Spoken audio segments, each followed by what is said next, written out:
10 degrees. That is how much a freighter altered its course on a stormy night off New Zealand in November of 1995. 10 degrees on a compass, which on the bridge of a large ship is barely a movement at all, a small adjustment, made for some reason nobody has ever fully explained, in the middle of the night in a shipping lane. 30 nautical miles northeast of Cape Brett, on the far side of that 10 degrees, there was a 47-foot American sailing yacht called Melinda Lee. Aboard her were 4 people: Michael Slevin, 42, his wife Judith, 43, their son Benjamin, who was 9, and their daughter Anna Rose, who everybody called Annie, and who was 7. They had been sailing for nearly 1,000 days. Judith was on watch. Her husband and both children were asleep below. And out of the dark, with no warning and no radio call and no attempt to alter course again, an enormous ship came down on the port side of their boat and tore it apart. Benjamin never woke up. The other 3 got into an inflatable dinghy and watched their own yacht go down, with every piece of emergency equipment they owned still aboard it. Then they turned and looked up at the ship that had hit them and waited for it to stop. It did not stop. It kept going, and Judith Slevin, from a rubber boat in a heavy sea, could see faces at the portholes looking back at her. This is the story of what that 10 degrees cost, and of a woman who spent the next decade making sure it meant something. I want to say at the top that this one involves the deaths of 2 children, and I am going to tell it the way their family would want it told. Plainly, without dwelling where dwelling would be gratuitous, and with as much time given to who they were as to what happened to them. Where this comes from, contemporaneous reporting from November 1995, when the story broke across American and New Zealand press, Judith Slevin's own account, given to police and rescuers at the time, and a book called 10 Degrees of Reckoning, written by Hester Rumberg, a friend of the family who had sailed aboard Melinda Lee herself, and who was Annie's godmother. Judith did not speak publicly for more than a decade. When she finally decided the story should be told, she asked Hester to tell it. So this is unusually well documented for something that happened in the middle of the night, in the open ocean, and almost all of it traces back to the one person who was there. The Slevins were from California, and the plan was older than the children. Judith and Michael had decided at their wedding, that one day they would give up life ashore and sail around the world in their own boat. That is the sort of thing a great many couples say. Almost none of them do it. They did it. He worked in sales. She was a civil engineer. They saved and they looked, and eventually they found the boat in Florida. A strong, heavily built 47-footer, 20 tons of yacht, the kind of vessel you buy when you intend to cross oceans rather than potter about at weekends. A friend described it simply as a good, strong boat. They had it shipped across to the West Coast and kept it in the Channel Islands, off Southern California, and spent weekends putting it through its paces. She was well found. Friends and, later, New Zealand authorities both confirmed she carried a full inventory of safety equipment: beacons, radios, flares. This was not a family who had gone to sea underprepared. This was a family who had spent years preparing. They left in early 1993. Ben was 6 or 7, Annie was 4 or 5. The plan was to be away about 5 years. If you subscribe to one channel for these stories, I would like it to be this one. It genuinely helps. And what followed was, by every account, wonderful.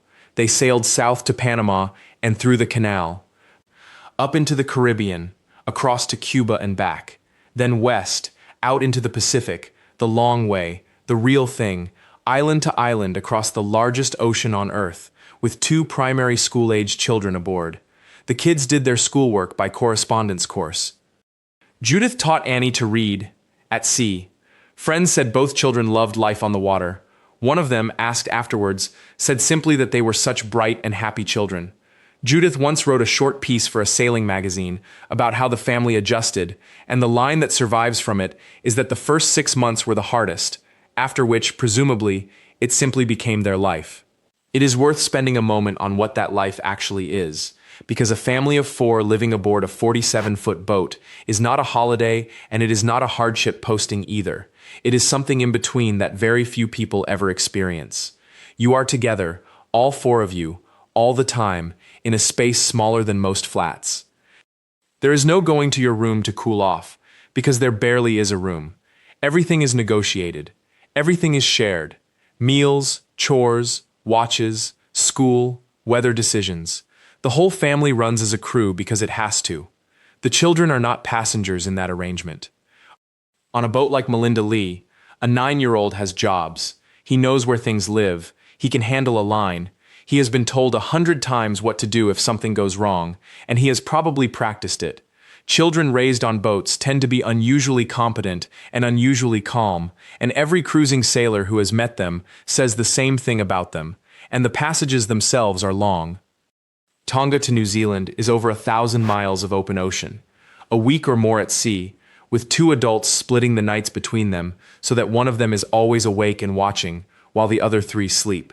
That is the arrangement that mattered on the night this story turns on, and it was the right arrangement. It is what everybody does. By November of 1995, they had been out for something close to 1,000 days. They had saved the best of it for last, the crossing to New Zealand.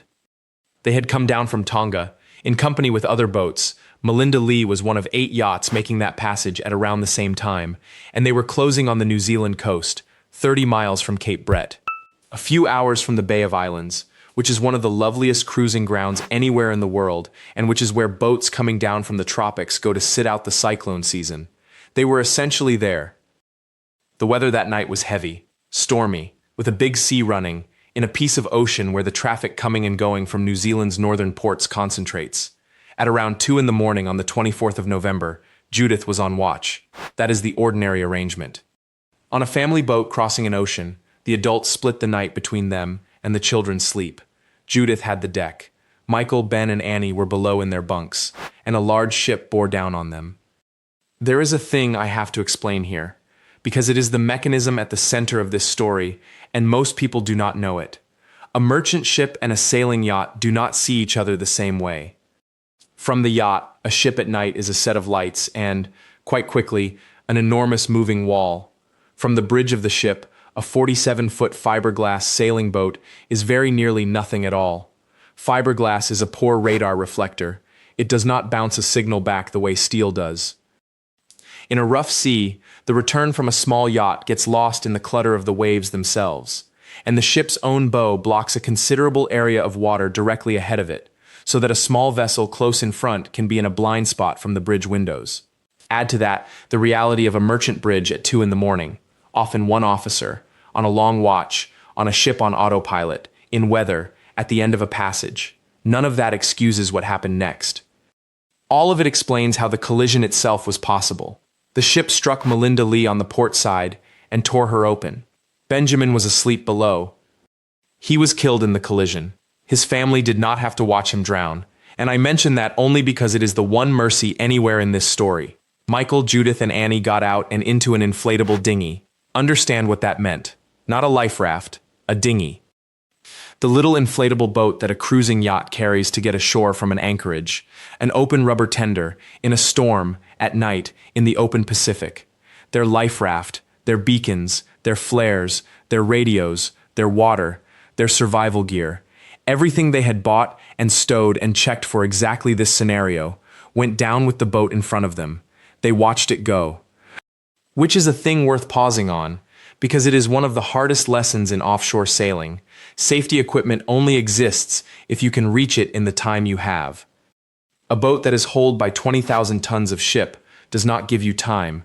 It gives you seconds, in the dark, upside down, with water coming in, and everything you own goes down with it. So the 3 of them sat in an open rubber boat with nothing, and looked up at the ship that had hit them, and waited for it to stop. Because that is what happens. That is not optimism. That is law and practice and a code that goes back centuries. A vessel involved in a collision at sea is obliged to stand by and render assistance. Every mariner knows it. It is one of the oldest and least negotiable obligations there is. It is worth being precise about how absolute that duty is, because people assume it is a courtesy and it is not. Under international convention, the master of a ship involved in a collision must stand by the other vessel until satisfied there is no further need of assistance, and must give the other vessel their ship's name, port of registry, and where they have come from and are going to.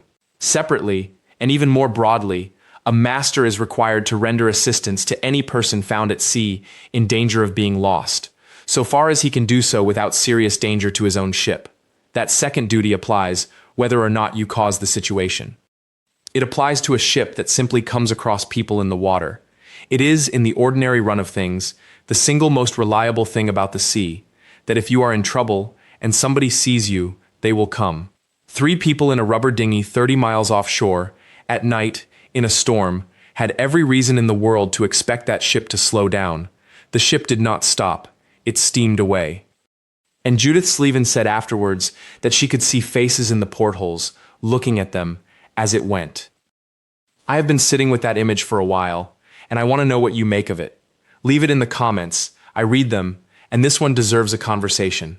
What followed is the part that turns a catastrophic accident into something else. They were in an open dinghy, in a heavy sea, at night, with no equipment. The nearest land was 30 miles away. Nobody knew they were in the water, because nobody had been told. No mayday had been possible, and the ship that knew was leaving. They held on through the dark. Then a wave, described in later accounts as around 12 feet, capsized the dinghy. The 3 of them ended up in the water, holding on to the upturned boat by ropes. In November, off northern New Zealand, in a storm, Annie disappeared. Her father went in after her. Neither of them was seen again. I am going to leave that there because there is nothing to add to it that would not be an intrusion. A 7-year-old girl and the man who went in after her, in a storm, in the middle of the night, 30 miles offshore. And then there was one. Judith Slevin held on to an upturned, partially inflated rubber dinghy for something in the region of 40 to 60 hours. The accounts differ, and I am not going to pretend to a precision that does not exist. Somewhere between a day and a half and 2.5 days. She had a broken back. Her vertebrae were fractured in several places. She had a head injury. At some point she lost the use of her legs. She held on anyway. In the water, in the cold, alone, after watching her entire family die, with a broken back, she held on. There is no good way to explain how difficult that is, but it is worth trying, because people hear 40 hours in the water and file it as simply a long time. The sea off northern New Zealand in late November is not tropical. It is cool water, and cool water takes heat out of a body roughly 25 times faster than air at the same temperature. Long before you are in danger of anything else, the cold takes your hands. The fine motor control goes first, then grip strength, until holding on becomes an act of will rather than muscle. She was holding on with a broken back. Her spine was fractured in several places, which means every wave that moved her moved a broken thing. At some point she lost the use of her legs entirely, which meant she was gripping a rope with hands that were failing while the lower half of her body did nothing at all. And there was no reason to believe anybody was coming. Nobody had a position, no mayday had gone out, no beacon was transmitting, because the beacons were on the seabed. The only vessel on Earth that knew where Melinda Lee had been was steaming away from it. The search that eventually launched was not looking for a woman in the water. It was looking for an overdue yacht, a boat that had not arrived from Tonga when she should have, which is a completely different search, with a completely different starting point and an enormous area to cover. Eventually the sea threw her ashore. She was washed up at Deepwater Cove, a remote rocky bay near the Bay of Islands, and she came in so hard that fragments of shell and rock were driven into her body and had to be surgically removed later. She lay on that beach for hours. A search aircraft, out looking for a yacht that was now overdue from Tonga, spotted what the report described as a lifeless body on the shore roughly 20 hours after she had been washed up. The first people to reach her were not a rescue service. They were workers from a Northland tourism company called Fuller's, who ran boats around the Bay of Islands. They found a woman on a beach who had been in the Pacific for 2 days and had lost 4 people from her family. They said she was hysterical. One of the company's managers, asked to describe it, called it an offshore yachtie's worst nightmare come true. She was alive. She was the only one. More of these are coming, and they are all researched this way. Real cases, real sources, and the people at the center, rather than the wreck. Subscribe if that is what you want more of. Now the part that most retellings of this story leave out, and which is the reason Judith Slevin's name is worth knowing. She did not simply survive and disappear. The ship was eventually identified as a Korean freighter, and what followed was years of legal fight, not for money in any sense that would have helped her, but over a question that turns out to be much less settled than anybody assumes. What actually happens when a ship runs down a small boat in international waters and keeps going? Who investigates? Under whose law? A vessel flagged in one country, owned by a company in another, crewed by nationals of a third, colliding with an American yacht in New Zealand waters. Which court, which statute, which enforcement? The honest answer, as the Slevin case exposed, is that the framework is far weaker than the moral clarity of the situation suggests. The obligation to stand by and assist is absolute in principle. The mechanism for compelling anybody to answer for ignoring it is not. Judith's case went to investigators, assessors, lawyers, and courts. It went, eventually, all the way to the United States Senate, and it prompted a review of the maritime law that had failed her. I am not going to give you a triumphant ending to that, because it would not be true. Maritime liability is a genuinely difficult area, and one case does not fix it. But a woman with a broken back who had lost her husband and both her children spent years pushing at it in public, and it moved because of her.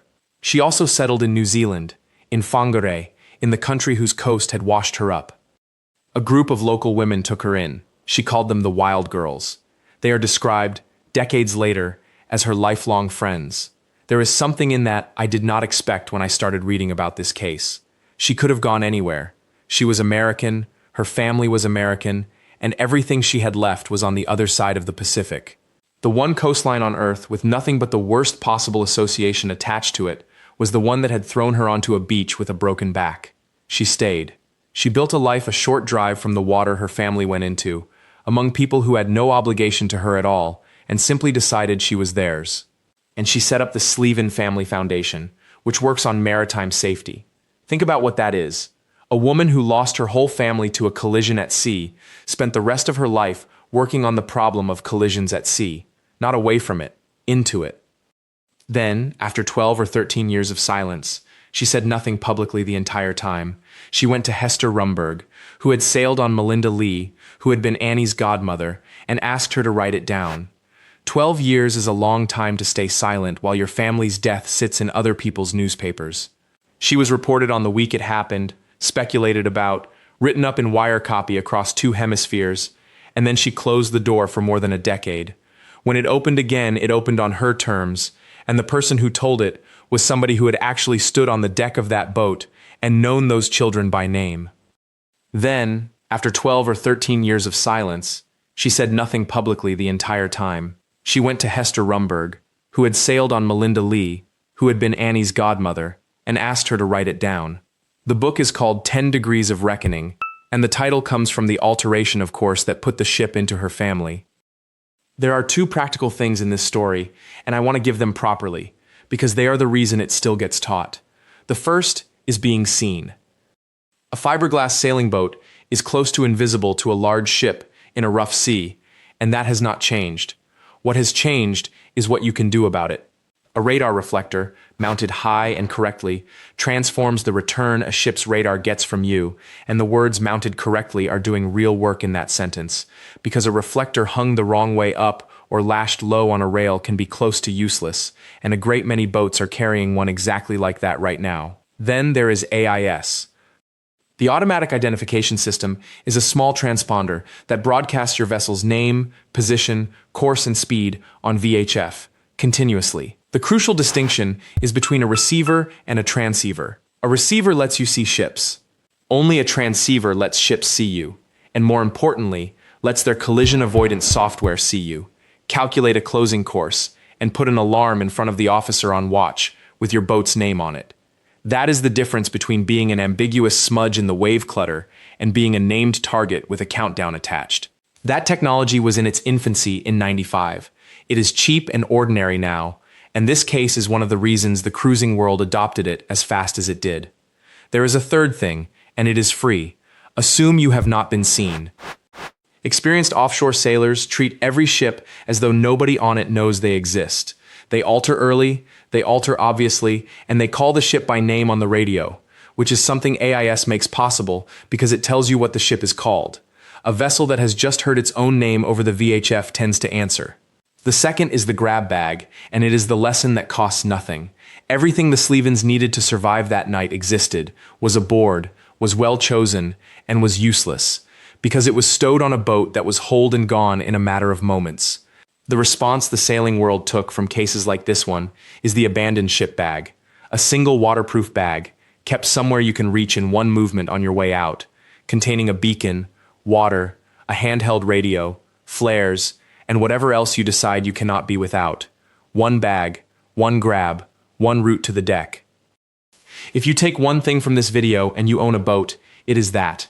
Where is yours, and could you get it in 6 seconds in the dark? I want to end where this belongs, which is with 4 people rather than with a lawsuit or a lesson. Benjamin Thomas Slevin was 9 years old. He was blonde, he was bright, and he had spent nearly 3 years of his short life on a boat crossing oceans with his mom and dad and his little sister, doing schoolwork by post from the middle of the Pacific. Anna Rose Slevin was 7. She was dark-haired. Her mother taught her to read at sea. Michael Slevin was 42 and worked in sales before he sold up and took his family to the ocean. When his daughter went into the water in a storm at 2 in the morning, he went in after her without, as far as anybody can tell, a moment's hesitation. Judith Ann Slevin was 43, a civil engineer, and she was on watch that night, doing her job properly. They had sailed 1,000 days together. They had crossed the Panama Canal and the Caribbean and the entire Pacific Ocean as a family of 4, and they had got to within 30 miles of the anchorage where they meant to spend the season.